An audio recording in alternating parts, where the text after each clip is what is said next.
ensure that the rights are not violated. That is what we understand by the concept of fraternity in respect of international politics or international order.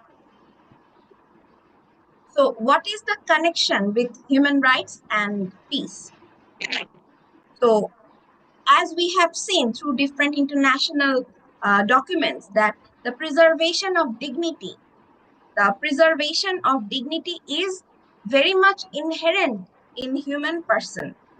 So the preservation of dignity is the very basis of the concept of human rights. And all individuals, all human beings are subjects of these rights. And human beings are the principal beneficiary of these rights, and they should participate actively to realize their rights. That what sort of rights they have, they should participate more actively to realize such aspect. So the ideals of human rights, we have already discussed about liberty, equality, and fraternity, and then we are now repeating those concepts again, that what are the ideals of human rights. So the ideals of human rights, they are enshrined into equal rights, self-determination, democracy, and social and economic progress.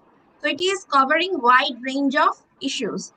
It is talking about equality, it is talking about self-determination, it is talking about democracy and social and economic progress. So all those aspects are covered when we talk about the essence of human rights. Now, the principles of human rights. So the principles of human rights are constituted by their universality. That means the concept of human rights, as we understand from conventional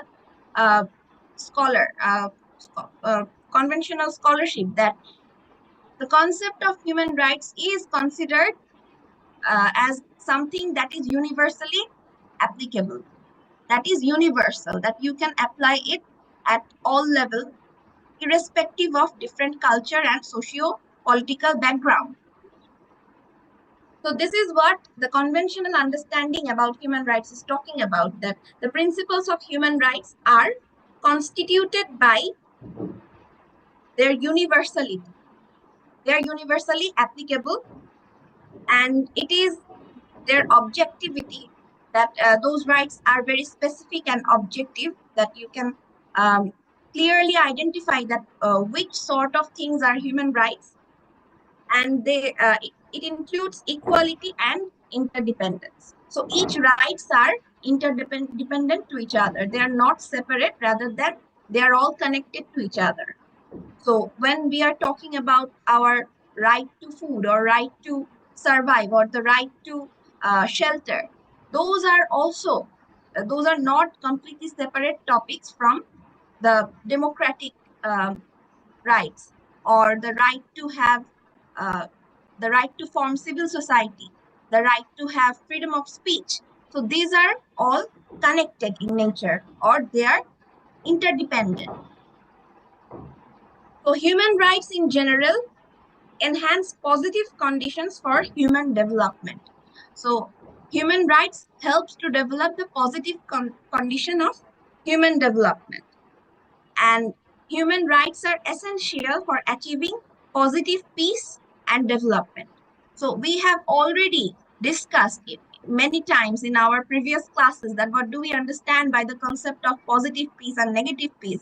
So positive peace is basically the absence of structural violence. So the eradication of structural violence, it is very much dependent on ensuring human rights. From our basic understanding, we can assume that when a society can ensure the continuation of human rights, or it can protect the vital human rights, that society will be more successful to achieve positive peace. So here we are, there is an inherent connection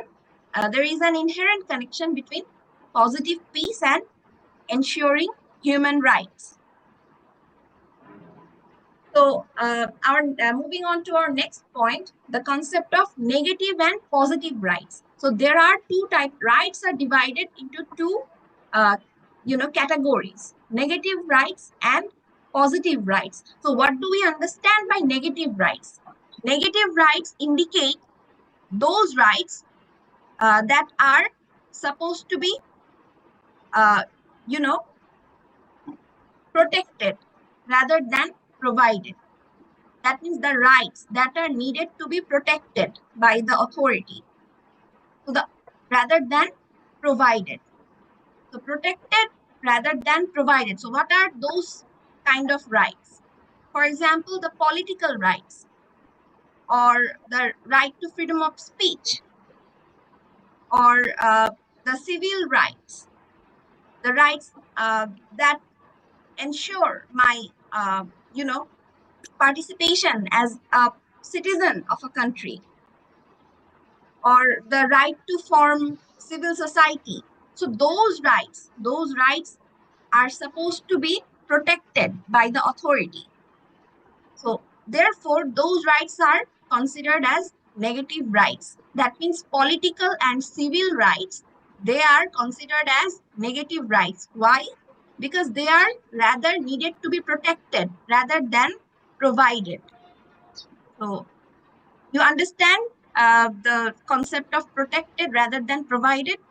The rights that are needed to be protected by the authority. That means when you want to practice your own thoughts or your own ideological orientation, in that scenario, whether or not your society is giving you space to practice so, right?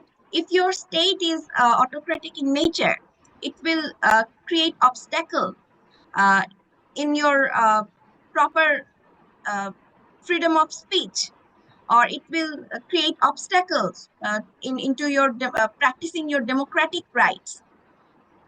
So it is not, in that case, it is not protecting those rights.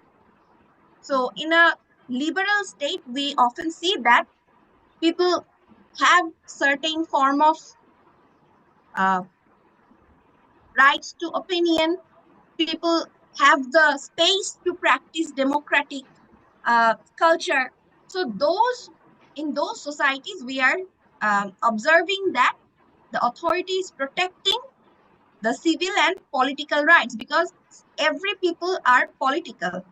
Uh, if we uh, if we understand the quotation of Aristotle, that every people are political being. So every people have their own has their own opinion. Everyone has their own opinion, and those opinions, whether they are uh, able to practice those opinions in the society or not, so that will depend on the protection, what sort of protection they are getting from their state authority. This is why the concept of political and civil rights, those are inherent in human being. Every human being has some sort of opinion. So those aspects need to be protected. This is why they are considered as negative rights. So what is positive rights? Positive rights, okay. So negative rights is rights are needed to be protected rather than provided. So positive rights needed to be provided. So what sort of rights are needed to be provided? Can anyone explain? Oishi?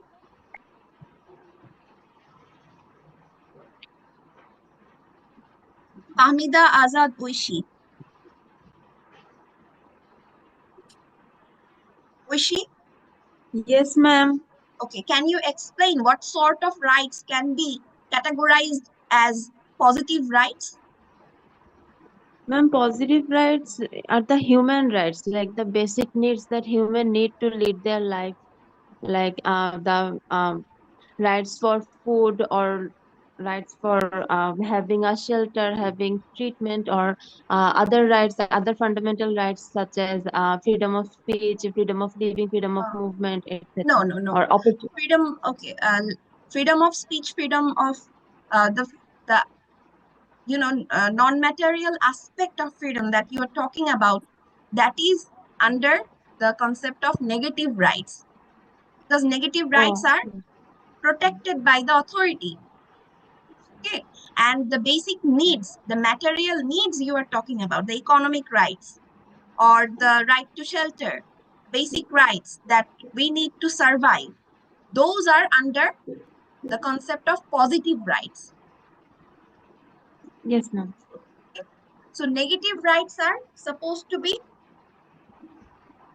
protected and positive rights are supposed to be provided. That means our state needs to ensure the aspects of positive rights.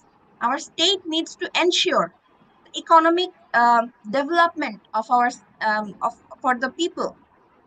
The state needs to ensure the food security of the population, right? It needs to ensure the basic health standard for all people. So these are resource-based rights. That means you have to allocate certain material resources to fulfill the material condition of human being. That is why they are needed to be provided. That means that has to channel from a particular authority. This is why positive rights are needed to be provided rather than, and on the other hand, negative rights are supposed to be protected. So now can you differentiate between these two concepts, negative rights and positive rights? Yes, ma'am. Okay, thank you.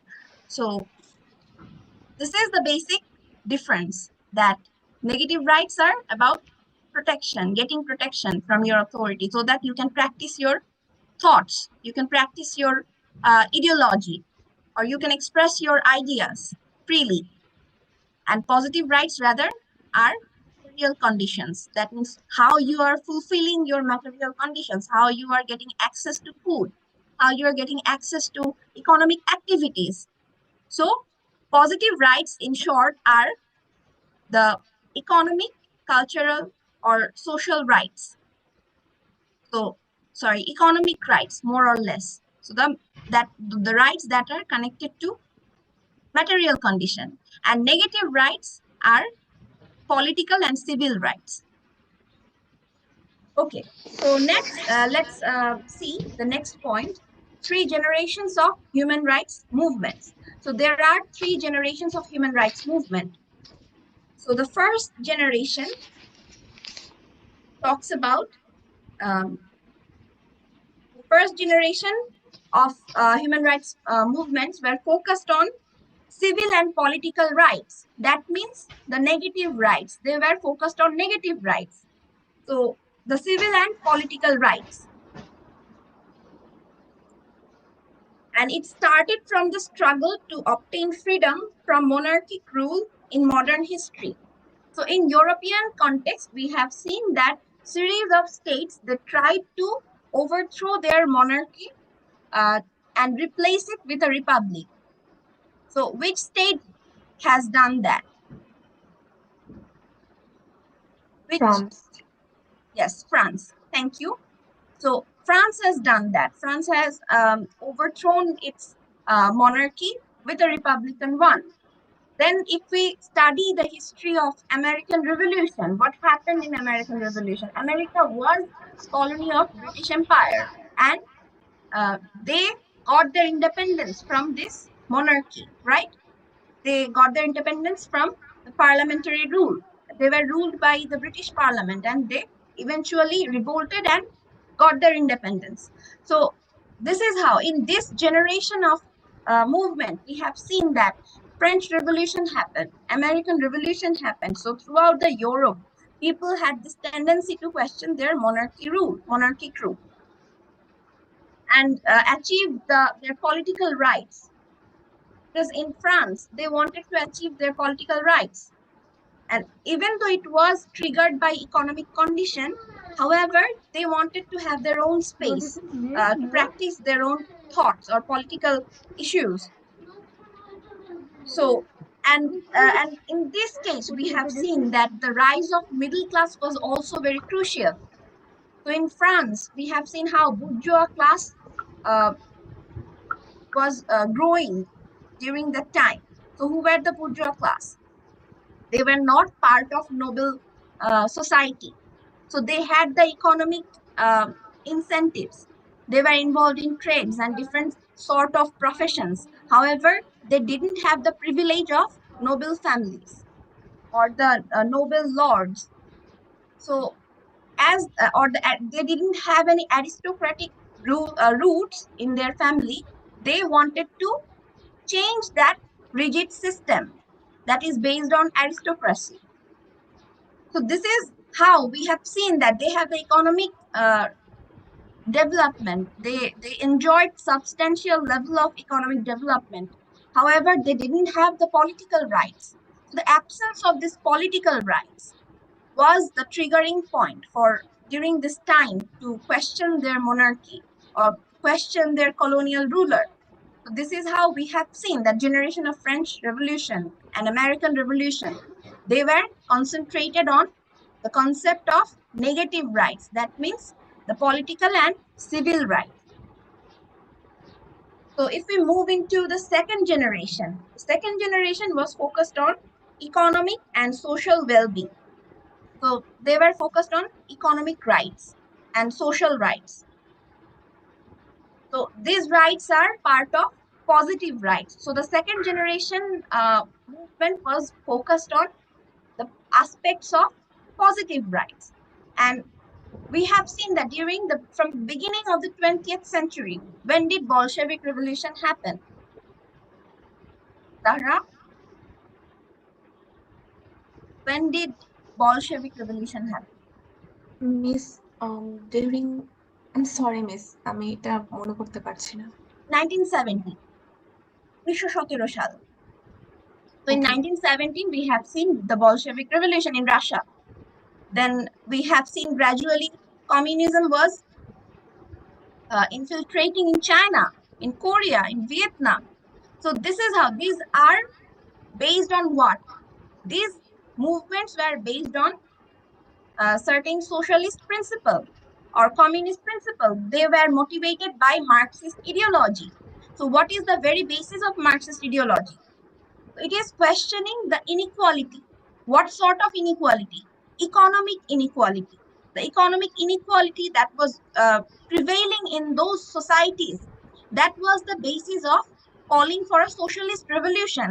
Or sometimes we have seen that different factory workers, they were revolting against their authority. So they were all based on certain material needs. As the society was failing to fulfill those material needs, that means the right to food, the right to shelter, the right to those basic needs, those are essential for human survival. So as societies were failing to do so, we have seen that series of socialist movements, Marxist movements were going on during the second generation. And if you see the timeline, those movements basically took place from the beginning of the 20th century. In 1917, we have seen Bolshevik Revolution, and then in 1949, we have seen the rise of Chinese communism, and then in Korea, we have seen after the outbreak of their civil war in 1950s, they have established North Korea as a communist state, and then in Vietnam, the war ended in 1970s, and the whole Vietnam was unified, and it became a communist state. So this is where, in different part of the world, we have seen that socialist movement were taking place, and in some places they were going for revolution. They were overthrowing their established capitalist government. So this was the more or less focus on second generation of human rights movement. If you consider the Cold War era, that what sort of focus was being given in the concept of human rights. So during Cold War era, the first generation of human rights, the focus was on political and civil issues, right? So in Cold War era, the political and civil rights were focused by US and capitalist blocs. And naturally, the second generation focus is economic and social rights. So Soviet Union and its blocs were focused on promoting the social and economic rights. So it's natural that who led the first generation of human rights? The Europeans, right? And also the North Americans. So they have a stake on promoting civil and political rights from the very beginning of their statehood. Therefore, even in Cold War era, they have focused on civil and political issues. On the other hand, Soviet Union and its Soviet bloc, that means the whole Eastern European nations, they have focused on social and economic issues. Why? Because they led series of revolutions in their own country on the basis of these rights. So this is why even in Cold War era, we have seen that the division between political and civil rights and economic and social rights, the biggest division continued throughout the Cold War era, that each bloc basically picked their own side and they used to promote in favor of those rights. So the third generation, if we look into the third generation of human rights, so the third generation of human rights was focused on group well-being. That means they are promoting the group well-being as part of collective rights. The third generation of human rights were promoted by basically non-Western forces. For example, people of Asian continent, people of African continent, they were promoting the concept of collective rights. That means if you look into the Western understanding of human rights, Western understanding of human rights is very much promoting the individualistic issues. That means they are talking about individuals' right, individuals' freedom of speech, individuals' food security, individuals' material needs. They are very individualistic. However, on the contrary, if you look into the non-Western stance of thoughts, in non-Western aspect, the scholars are promoting concept of collective rights. So here we are going beyond the individualistic understanding and we are returning to collective rights. So what sort of how this consciousness about having collective rights grew? So the rights and interests of certain groups can be better met by their self-identification as members of a collective entity. So sometimes certain rights can be better ensured when you identify yourself as a member of a bigger community or a bigger collective entity. So it was basically a non-Western movement that led to the understanding of having collective rights. So it is also inspired by the colonialism, that people started to stand against the colonial roots or the colonial mindset, and they were having the similar struggles. The community, the ethnic community, or a particular religious sect, or a particular minority, they were having certain common struggles during the colonial era. So they started to question the colonial rule or the colonial suppression as they were suffering collectively. They are suffering collectively as a group. So this is how the idea of having group consciousness or the idea of having collective rights were going on or were growing. So adoption of international standards condemning genocide and apartheid, these are reflected with this concept of collective rights. That means the way international standard grew in the 20th century, that they started to bar the issue of apartheid. They started to bar or condemn the issues related with racism. So this setting out this international standard was an indication that the third generation of human rights movement was getting certain foothold, or the way they were pushing the concept of collective rights, they were having certain success as international standard was created to prevent the issues related with racism and apartheid. In South Africa, they suffered from apartheid. So those issues were addressed in 20th century, and that was possible because of this movement for collective rights. So if we move on to our next topic, principles and norms related to human rights. So from the very beginning of the 19th century, that means in the year 1815, 1815. So in the year 1815, we have seen the Treaty of Vienna. So in the Treaty of Vienna, they have the European powers, they have formally prohibits slave trade. So slave trade was prohibited through Treaty of Vienna in the year 1815, 1815. So in the year 1864, major states in Europe wrote the first Geneva Convention for the victims of armed conflicts. So we know there are several Geneva Conventions to conduct the affairs of war. So the first Geneva Convention was agreed on 1864, 1864. So in 1864, the European states agreed to sign this convention, which is Geneva Convention for the victims of armed conflicts. And it was devoted to caring for wounded soldiers and respecting immunity of military hospital. That means it created certain guidelines that how wounded soldiers in a battlefield will be treated. And it declared that the military hospital and the medical staffs who are involved into treating those wounded soldiers will get certain immunity. They will not be the target of attack.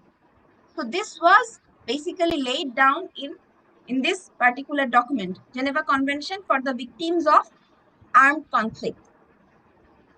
Then we have seen the UN Charter. So UN Charter was adopted in 1945.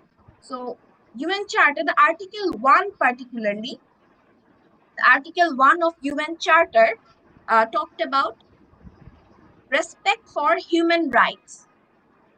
So respect for human rights and fundamental freedom for all without distinction to race, sex, language, or religion.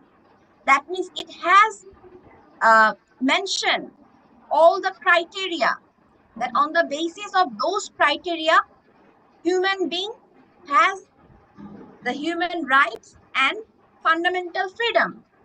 So irrespective of race, irrespective of gender, irrespective of language or religion, every human being has the right to have certain fundamental freedoms.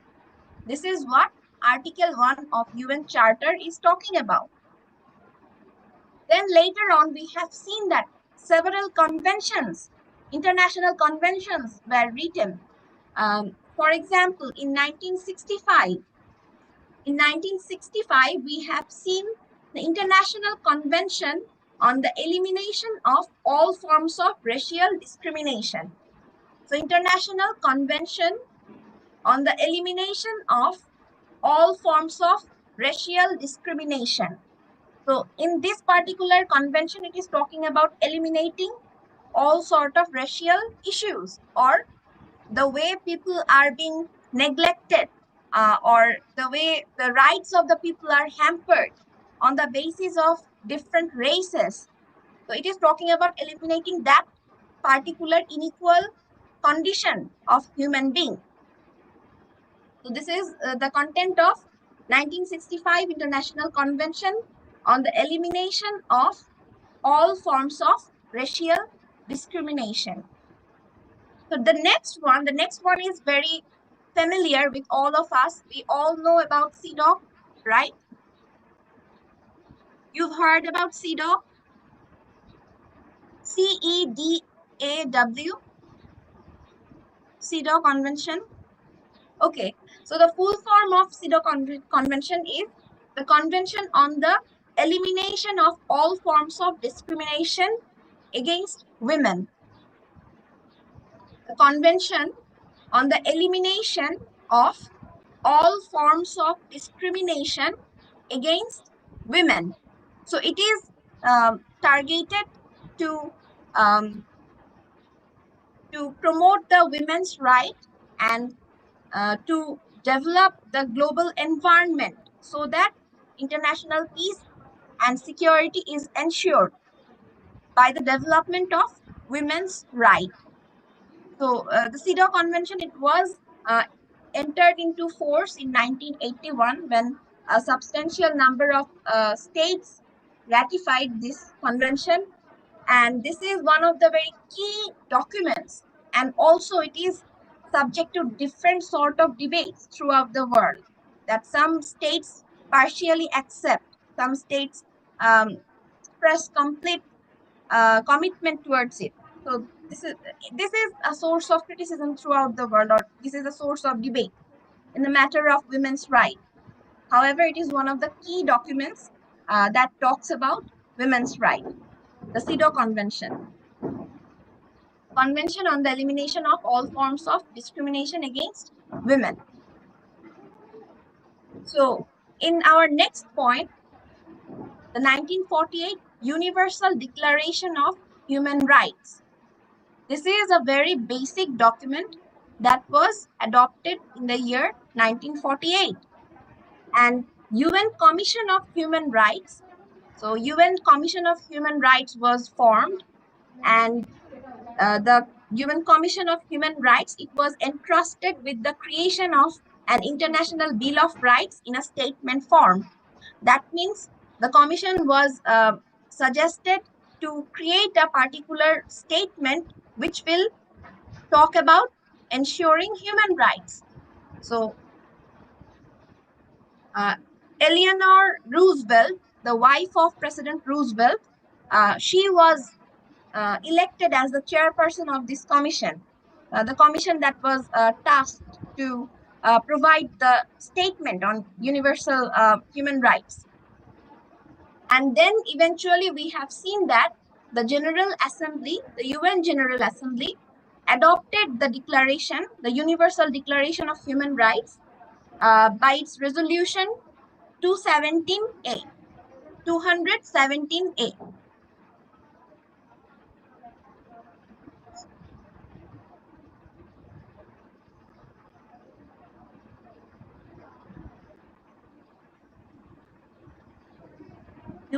UNGA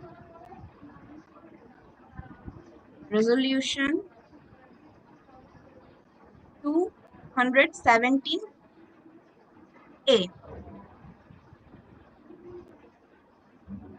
So with this particular resolution, UN General Assembly adopted the Declaration of Human Rights, or Universal Declaration of Human Rights, which is known as UDHR in short. If we look into the contents of UDHR, there are 30 articles in the document, in the declaration. It is available on internet. You may skim through the document if you have the curiosity. There are different aspects, different sort of rights that the declaration talked about. So the declaration, it recognized that all men and women all around the world are entitled to human rights and fundamental freedom. That means it is from the very beginning, in the preamble, it is addressing the matter of providing fundamental freedom and human rights to all men and women all over the world. That means for the whole humankind, it is ensuring that every human being are entitled to human rights and fundamental freedom. Now, if you look into the Article 1 of the Declaration, Universal Declaration of Human Rights, the Article 1 talks about all human beings are born free and equal in dignity and rights. all human beings are born free. All human beings are born free and equal in dignity and rights. And equal in dignity and rights. They are endowed with reason and conscience. They are endowed with reason and conscience, and they should act towards one another in a spirit of brotherhood. And they should act towards each other with the spirit of brotherhood. Do I have to repeat it? This particular article is very important. I hope you are writing it down. Shafayat? Shafayat? Zara Anju? Yes, Zara? ma'am. Ji, Yes. ji. Do I have to repeat it? Have you No. followed the article? No, I have noted it down. Okay. So can you read it out? Yes, ma'am. So the Article 1, it states that, just a minute, ma'am. All human beings are born free and equal in dignity and rights. We are endowed with reason and conscience. They are endowed then, yes, miss. I have noted to this Okay. point. Okay. The last point is, and they should act towards one another. They should act towards one another. They should act towards one another in a spirit of brotherhood. In a spirit of brotherhood.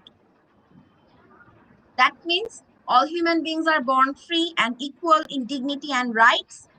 They are endowed with reason and conscience, and they should act towards one another in a spirit of brotherhood.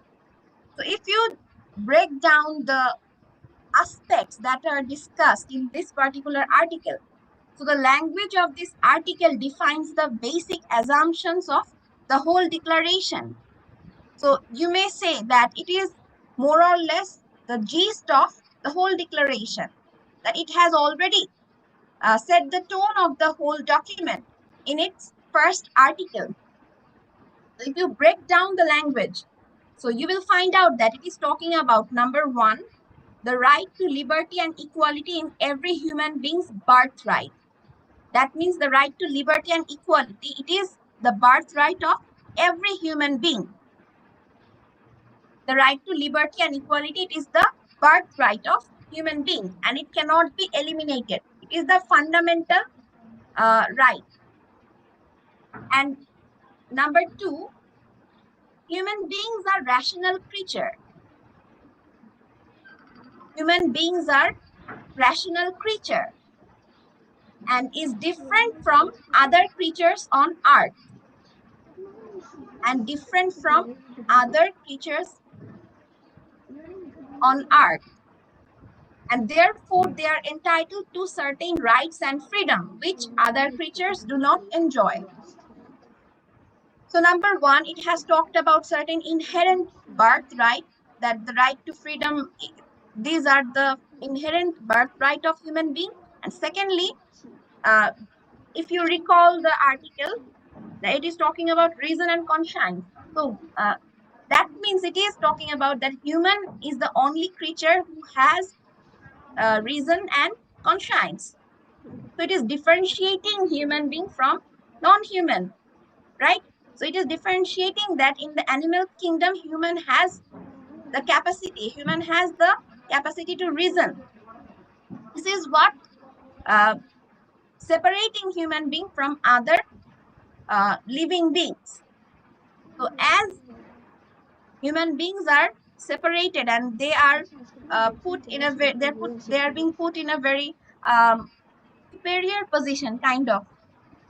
Therefore, they are entitled to certain rights and freedom, which are not allocated for other creatures.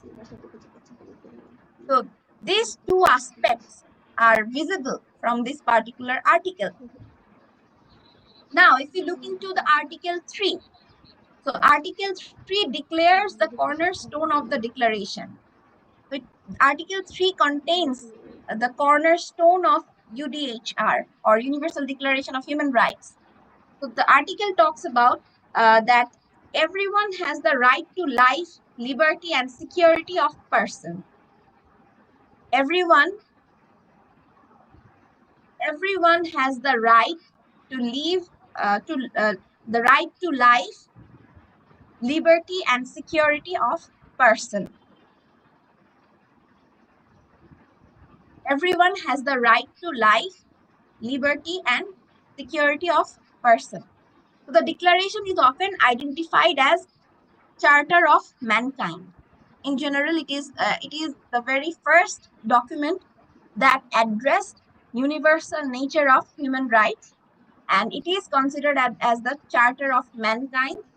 And majority of legal authors throughout the world, they claim that the declaration has become a part of customary international law. So it is now part of customary international law.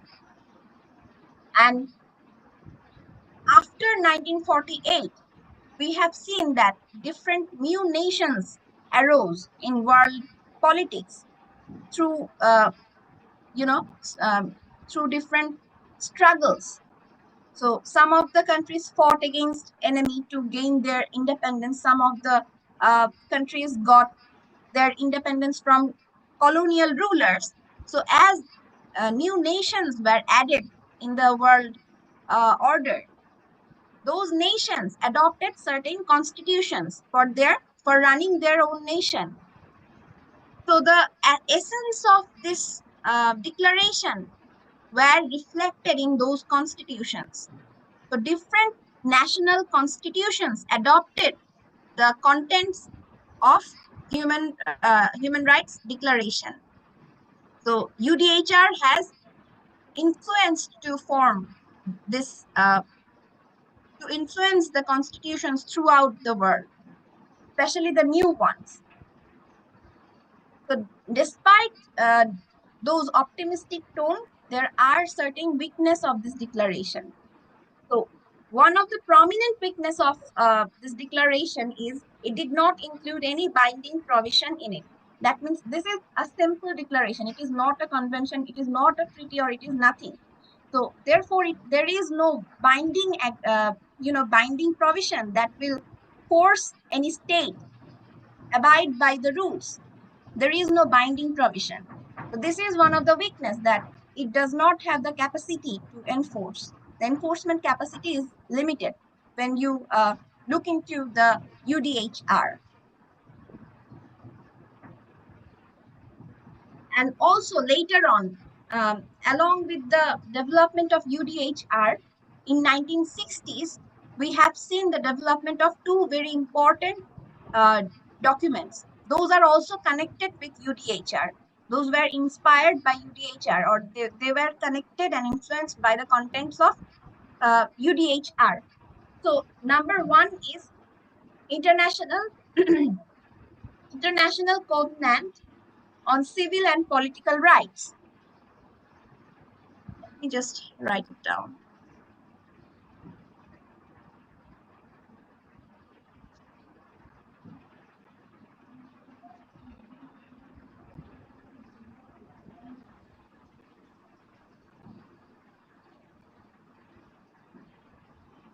So in 1960s, two important covenants were adopted, and they were binding in nature. That means the states who ratified those covenants were uh, supposed to abide by the rules that the covenants talk about. Covenant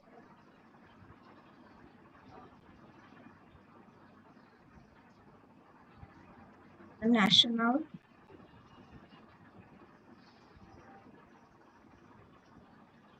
Covenant on Civil and Political Rights.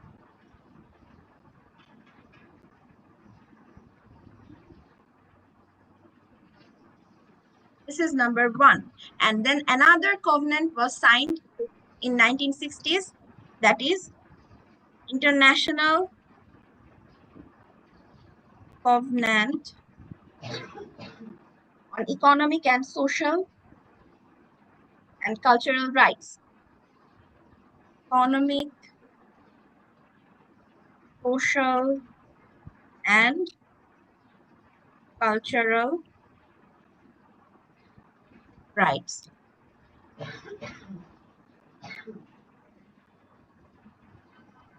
Can you see these two covenants? These are very important covenants, and they were influenced by UDHR. They were the subsequent development of human rights declaration.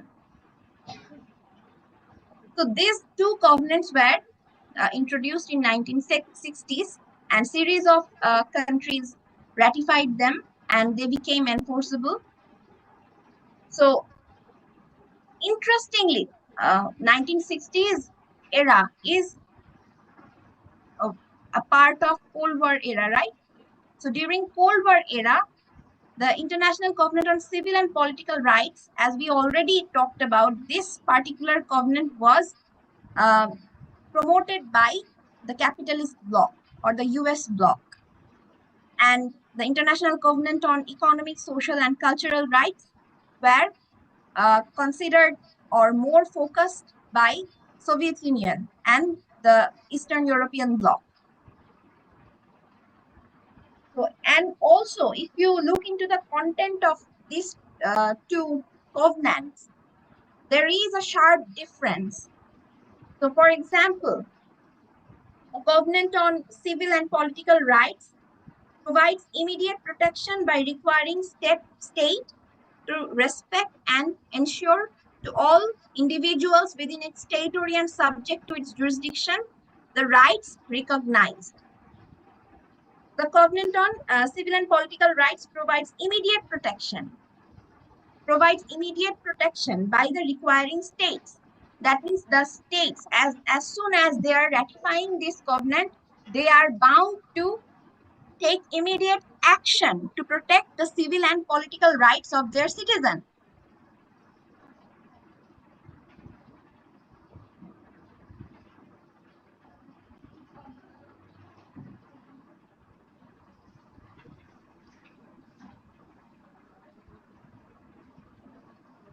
So they are bound to provide civil and political rights to their citizen according to this covenant.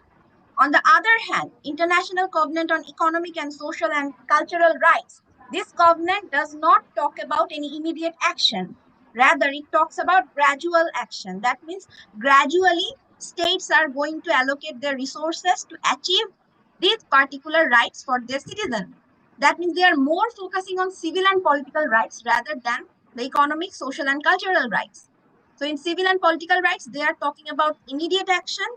On the other hand, when it comes to the very basic needs or positive rights that we know, states are in a very relaxed position, or a flexible approach is being taken to implement the contents of International Covenant on Economic, Social, and Cultural Rights.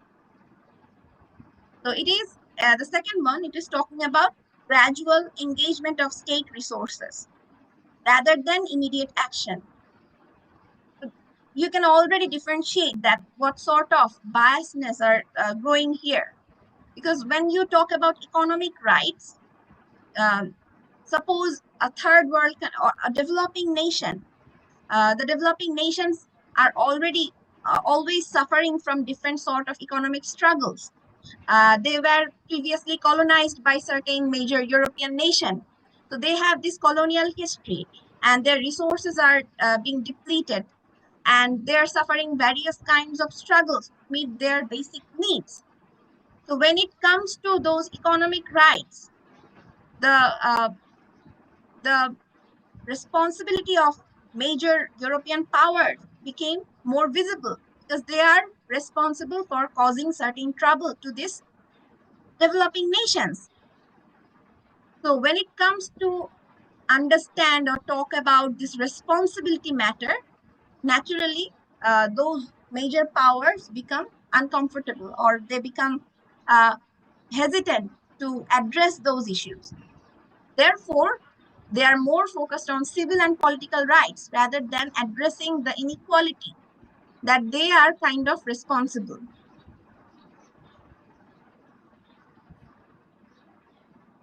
So these are the aspects related to UDHR and subsequent covenants. And we have two other topics, critical aspects of peace and human rights and universalism versus relativism. I'm going to discuss these issues in our next class, and then the topic will end. Do you have any question? So far we have studied.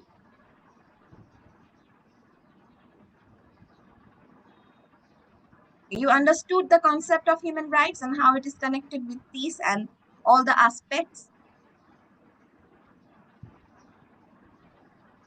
কিছু তো বলতে হবে, আপনারা কি বুঝেছেন কিংবা বুঝেন নাই?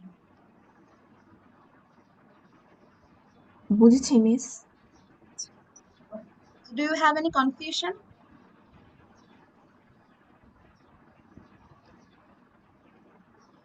Do you have any confusion about the discussed topics?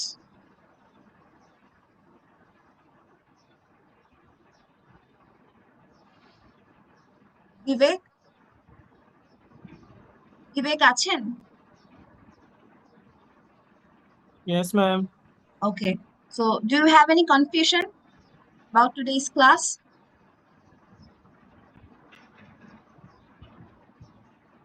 আমাকে শোনা যাচ্ছে? Yes, ma'am. Okay. Do you have any confusion?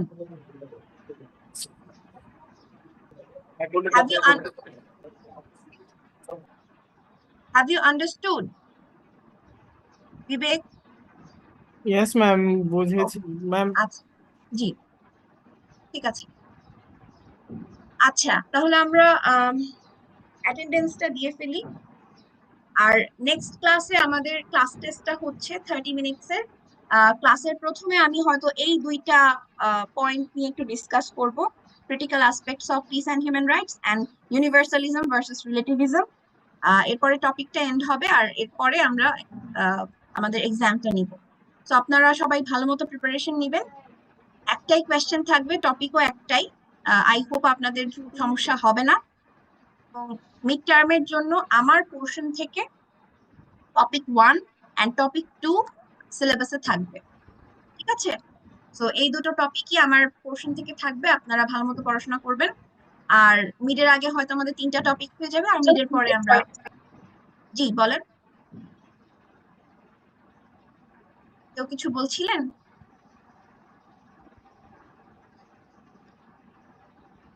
Richi, আপনি কি কিছু বলছিলেন? আচ্ছা, সো মিডের পরে আমাদের 4টা টপিক বাকি থাকবে এবং ইনশাআল্লাহ আমরা ওই 4টা টপিক শেষ করে ফেলবো মিডের পরে। আর মিডের আগে আমাদের আপাতত 3টা টপিক শেষ হয়ে যাচ্ছে হোপফুলি নেক্সট উইকে। আচ্ছা, আপনারা